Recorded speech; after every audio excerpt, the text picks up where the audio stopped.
アメリカがパレスチナの和平交渉をめぐり長年にわたって維持してきたイスラエルとパレスチナの共存状態の方針をトランプ次期政権が放棄するのではないかという懸念が強まっています。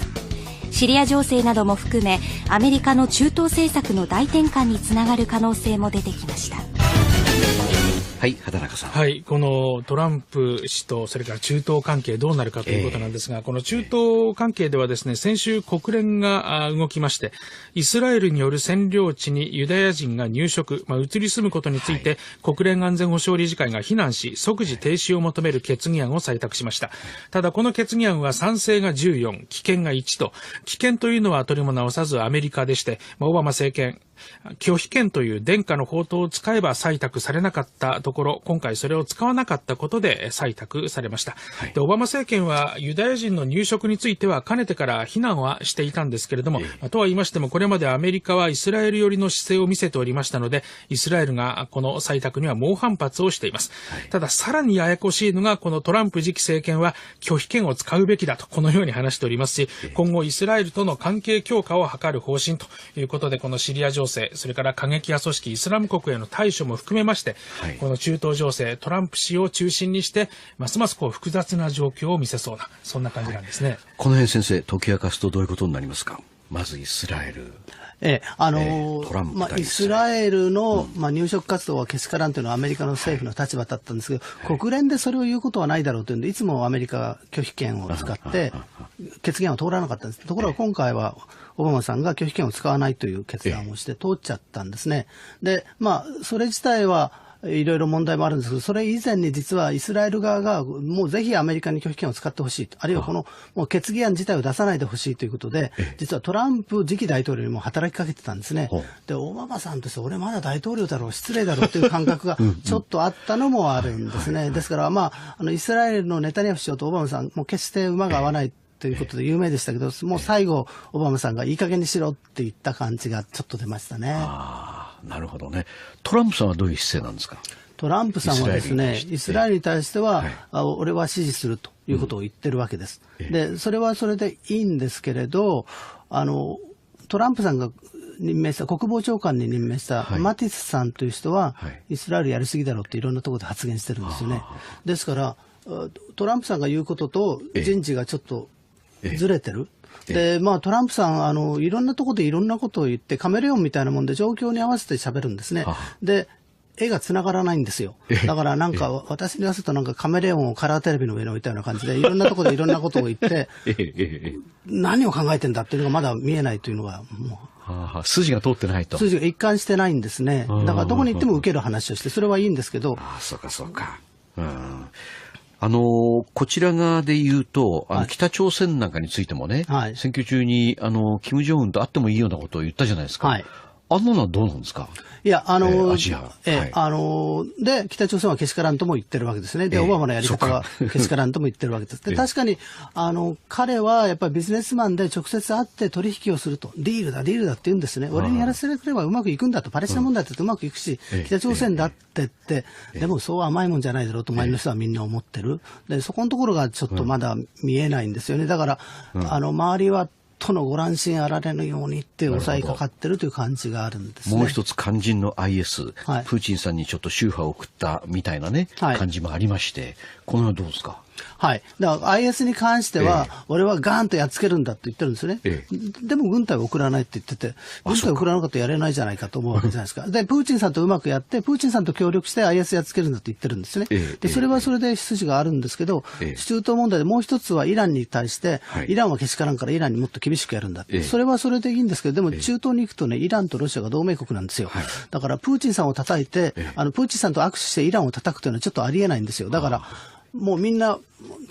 トランプさんどっちなんだと。じゃあ大混乱の大元みたいになるんですかね。撹乱するばっかりで。ですから好意的に考えればね、いろんな考えの人を周りに置いといて最後は俺が決めるということだといいですよね。ただ単にでももしかしたらトランプさんの頭の中が混乱してるんだと世界は大変なことになりますよね。ざっくり言うと、ブッシュジュニアの時にですね、アフガンだ、イラクだって戦争仕掛けてね。で、オバマさんは、その兵隊を全部、国にほとんど戻してですね、とにかく、出兵はしないというような。で、それでなんかごちゃごちゃして IS が出てきたり、なんだかんだいろいろかえって混乱してて、それで出てきたのが、今度はトランプという、どう取っていいかわからないカードなんですけど、で、これで先生、来年はどういうふうに占ったらよろしいんですか？私はですね、DNA 的に見ると、トランプさんはアメリカ最優先、アメリカファーストと言ってるんですよね。だからやっぱり、オバマさんと同じ、オバマさんほど分かりやすくはないけれど、あんまり出ていかないという路線を主張してるのかな。口じゃギャーギャー言うけど、意外と弱っちいが、不良がいますけど、不良にと一緒にしちゃいけないですけど、そんなような感じじゃないかと。だといいなと思ってるんですけど。そうか。でもなんか、剛腕を見せたがるような性格もあるんじゃないですか。そうなんですね。ですから、プーチンさん、それからトルコのエルドアンさんと同じような、性格を見せてますよね。だからあんまり害のないところで剛腕を見せる。だからそういう場面をどこで見つけてあげるかというのが、側近の役割になると思いますね。安倍総理とオバマ大統領と真珠湾で温州の彼方にでね、いろいろありまして、なんとなく丸く収まった、そしてしばらく経つと1月20日からトランプさんということで、今度はまた新たな混乱がですね、スタートするというような、そんなような感じなんでしょうか。そうですね。だから安倍総理はね、早くもトランプさんと会ってますし、そういう意味では人脈をたどって外交努力はもう始めてらっしゃるというんで、頑張っていただきたいですね。本当ですね。なんか一層先が見えなくなったっていう、そういう不安感というか、常につきまとう大統領になりそうですね。そうですね。ヒラリーさんだともう少し分かりやすかったのになということですけど、我々が投票するわけではないですからね、こういう結果になりましたね。当選してからやたら褒める人が増えたんですけどね、果たして本物はどうかっていうところですよね。ありがとうございました。高橋和夫さんでした。アメリカがパレスチナの和平交渉をめぐり長年にわたって維持してきたイスラエルとパレスチナの共存状態の方針をトランプ次期政権が放棄するのではないかという懸念が強まっています。シリア情勢なども含めアメリカの中東政策の大転換につながる可能性も出てきました。はい、畑中さん。はい、このトランプ氏とそれから中東関係どうなるかということなんですが、この中東関係ではですね、先週国連が動きまして、イスラエルによる占領地にユダヤ人が入植、移り住むことについて、国連安全保障理事会が非難し、即時停止を求める決議案を採択しました。ただこの決議案は賛成が14、棄権が1と、棄権というのは取りも直さずアメリカでして、オバマ政権、拒否権という殿下の宝刀を使えば採択されなかったところ、今回それを使わなかったことで採択されました。で、オバマ政権はユダヤ人の入植についてはかねてから非難はしていたんですけれども、とは言いましてもこれまでアメリカはイスラエル寄りの姿勢を見せておりましたので、イスラエルが馬が合わないということで有名でしたけど、もう最後オバマさんがいい加減にしろって言った感じがちょっと出ましたね。なるほどね。トランプさんはどういう姿勢なんですか？トランプさんはですね、イスラエルに対しては、俺は支持するということを言ってるわけです。で、それはそれでいいんですけれど、トランプさんが任命した国防長官に任命したマティスさんという人は、イスラエルやりすぎだろうっていろんなところで発言してるんですよね。ですからトランプさんが言うことと人事がちょっとずれてる。で、トランプさんいろんなところでいろんなことを言ってカメレオンみたいなもんで状況に合わせて喋るんですね。で、絵が繋がらないんですよ。だからなんか私に言わせるとなんかカメレオンをカラーテレビの上に置いたような感じでいろんなところでいろんなことを言って何を考えてんだっていうのがまだ見えないというのがもう筋が通ってないと。筋が一貫してないんですね。だからどこに行っても受ける話をしてそれはいいんですけど。そうかそうか。こちら側で言うと、北朝鮮なんかについてもね、選挙中に金正恩と会ってもいいようなことを言ったじゃないですか。の採択には猛反発をしています。たださらにややこしいのがこのトランプ次期政権は拒否権を使うべきだとこのように話しておりますし、今後イスラエルとの関係強化を図る方針ということで、このシリア情勢、それから過激派組織イスラム国への対処も含めまして、この中東情勢、トランプ氏を中心にしてますます複雑な状況を見せそうな、そんな感じなんですね。この辺先生解き明かすとどういうことになりますか？まずイスラエル。ト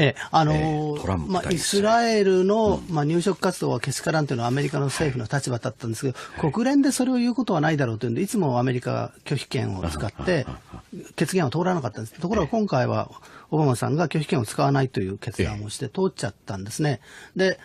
それ自体はいろいろ問題もあるんですけど、それ以前に実はイスラエル側がもうぜひアメリカに拒否権を使ってほしいと、あるいはこのもう決議案自体を出さないでほしいということで、実はトランプ次期大統領にも働きかけてたんですね。で、オバマさんとして俺まだ大統領だろう、失礼だろうという感覚がちょっとあったのもあるんですね。ですからイスラエルのネタニヤフ首相とオバマさんも決してもうみんなトランプさんどっちなんだと。じゃあ大混乱の大元みたいになるんですかね。撹乱するばっかりで。ですから好意的に考えればね、いろんな考えの人を周りに置いといて、最後は俺が決めるということだといいですよね。ただ単に、でももしかしたらトランプさんの頭の中が混乱してるんだと、世界は大変なことになりますよね。ざっくり言うと、ブッシュジュニアの時にですね、アフガンだ、イラクだって戦争仕掛けてね。で、オバマさんは、その兵隊を全部、国にほとんど戻してですね、とにかく、出兵はしないというような。で、それでなんかごちゃごちゃして IS が出てきたり、なんだかんだいろいろかえって混乱してて、それで出てきたのが、今度はトランプという、どう取っていいかわからないカードなんですけど、で、これで先生、来年はどういうふうに占ったらよろしいんですか？私はですね、DNA 的に見ると、トランプさんはアメリカ最優先、アメリカファーストと言ってるんですよね。だからやっぱりオバマさんと同じ、オバマさんほど分かりやすくはないけれど、あんまり出ていかないという路線を主張してるのかな。口じゃギャーギャー言うけど、あんなのはどうなんですか？いや、で、北朝鮮はけしからんとも言ってるわけですね。で、オバマのやり方はけしからんとも言ってるわけです。で、確かに、彼はやっぱりビジネスマンで直接会って取引をすると、ディールだって言うんですね。俺にやらせてくればうまくいくんだと、パレスチナ問題ってうまくいくし、北朝鮮だって言って、でもそう甘いもんじゃないだろうと周りの人はみんな思ってる。で、そこのところがちょっとまだ見えないんですよね。だから、周りは、とのご乱心あられぬようにって抑えかかってるという感じがあるんですね。もう一つ肝心の IS、プーチンさんにちょっと秋波を送ったみたいなね、感じもありまして、この辺はどうですか？だから IS に関しては、俺はガーンとやっつけるんだと言ってるんですね。でも軍隊を送らないって言ってて、軍隊を送らなかったらやれないじゃないかと思うわけじゃないですか。で、プーチンさんとうまくやって、プーチンさんと協力して IS やっつけるんだと言ってるんですね。で、それはそれで筋があるんですけど、中東問題でもう一つはイランに対して、イランはけしからんからイランにもっと厳しくやるんだって。それはそれでいいんですけど、でも中東に行くとね、イランとロシアが同盟国なんですよ。だからプーチンさんを叩いて、プーチンさんと握手してイランを叩くというのはちょっとありえないんですよ。だから決議案自体を出さないでほしいということで、実はトランプ次期大統領にも働きかけてたんですね。で、オバマさんとして俺まだ大統領だろう、失礼だろうという感覚がちょっとあったのもあるんですね。ですからイスラエルのネタニヤフ首相とオバマさんも決して馬が合わないということで有名でしたけど、もう最後オバマさんがいい加減にしろって言った感じがちょっと出ましたね。なるほどね。トランプさんはどういう姿勢なんですか？トランプさんはですね、イスラエルに対しては、俺は支持するということを言ってるわけです。で、それはそれでいいんですけれど、トランプさんが任命した国防長官に任命したマティスさんという人は、イスラエルやりすぎだろうっていろんなところで発言してるんですよね。ですからトランプさんが言うことと人事がちょっと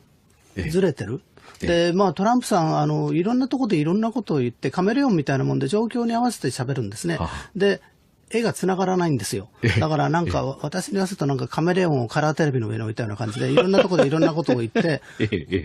何を考えてんだっていうのがまだ見えないというのがもう筋が通ってないと。筋が一貫してないんですね。だからどこに行っても受ける話をしてそれはいいんですけど。そうかそうか。こちら側で言うと、北朝鮮なんかについてもね、選挙中に金正恩と会ってもいいようなことを言ったじゃないですか。あんなのはどうなんですか？いや、で、北朝鮮はけしからんとも言ってるわけですね。で、オバマのやり方はけしからんとも言ってるわけです。で、確かに、彼はやっぱりビジネスマンで直接会って取引をすると、ディールだって言うんですね。俺にやらせてくればうまくいくんだと、パレスチナ問題ってうまくいくし、北朝鮮だって言って、でもそう甘いもんじゃないだろうと周りの人はみんな思ってる。で、そこのところがちょっとまだ見えないんですよね。だから、周りは、とのご乱心あられぬようにって抑えかかってるという感じがあるんですね。もう一つ肝心の IS、プーチンさんにちょっと秋波を送ったみたいなね、感じもありまして、この辺はどうですか？はい。だから非難はしていたんですけれども、とは言いましても、これまでアメリカはイスラエル寄りの姿勢を見せておりましたので、イスラエルがこの採択には猛反発をしています。ただ、さらにややこしいのが、このトランプ次期政権は拒否権を使うべきだと、このように話しておりますし、今後イスラエルとの関係強化を図る方針ということで、このシリア情勢、それから過激派組織イスラム国への対処も含めまして、この中東情勢、トランプ氏を中心にして、ますます複雑な状況を見せそうな、そんな感じなんですね。この辺先生、解き明かすとどういうことになりますか。まずイスラエル。トランプイスラエルの、入植活動はけしからんというのはアメリカの政府の立場だったんですけど、国連でそれを言うことはないだろうというんで、いつもアメリカが拒否権を使って決議案を通らなかったんです。ところが今回はオバマさんが拒否権を使わないという決断をして通っちゃったんですね。で、それ自体はいろいろ問題もあるんですけど、それ以前に実はイスラエル側がもうぜひアメリカに拒否権を使ってほしいと、あるいはもうアメリカがパレスチナの和平交渉をめぐり長年にわたって維持してきたイスラエルとパレスチナの共存状態の方針をトランプ次期政権が放棄するのではないかという懸念が強まっています。シリア情勢なども含めアメリカの中東政策の大転換につながる可能性も出てきました。はい、畑中さん。はい、このトランプ氏とそれから中東関係どうなるかということなんですが、この中東関係ではですね、先週国連が動きまして、イスラエルによる占領地にユダヤ人が入植、移り住むことについて、国連安全保障理事会が非難し、即時停止を求める決議案を採択しました。ただこの決議案は賛成が14、棄権が1と、棄権というのは取りも直さずアメリカでして、オバマ政権、拒否権という殿下の宝刀を使えば採択されなかったところ、今回それを使わなかったことで採択されました。で、オバマ政権はユダヤ人の入植についてはかねて、だから IS に関しては、俺はガーンとやっつけるんだって言ってるんですね。でも軍隊を送らないって言ってて、軍隊を送らなかったらやれないじゃないかと思うわけじゃないですか。で、プーチンさんとうまくやって、プーチンさんと協力して IS やっつけるんだって言ってるんですね。で、それはそれで筋があるんですけど、中東問題でもう一つはイランに対して、イランはけしからんからイランにもっと厳しくやるんだって。それはそれでいいんですけど、でも中東に行くとね、イランとロシアが同盟国なんですよ。だからプーチンさんを叩いて、プーチンさんと握手してイランを叩くというのはちょっとありえないんですよ。だから、もうみんな、トランプさんどっちなんだと。じゃあ大混乱の大元みたいになるんですかね。撹乱するばっかりで。ですから好意的に考えればね、いろんな考えの人を周りに置いといて、最後は俺が決めるということだといいですよね。ただ単に、でももしかしたらトランプさんの頭の中が混乱してるんだと、世界は大変なことになりますよね。ざっくり言うと、ブッシュジュニアの時にですね、アフガンだ、イラクだって戦争仕掛けてね。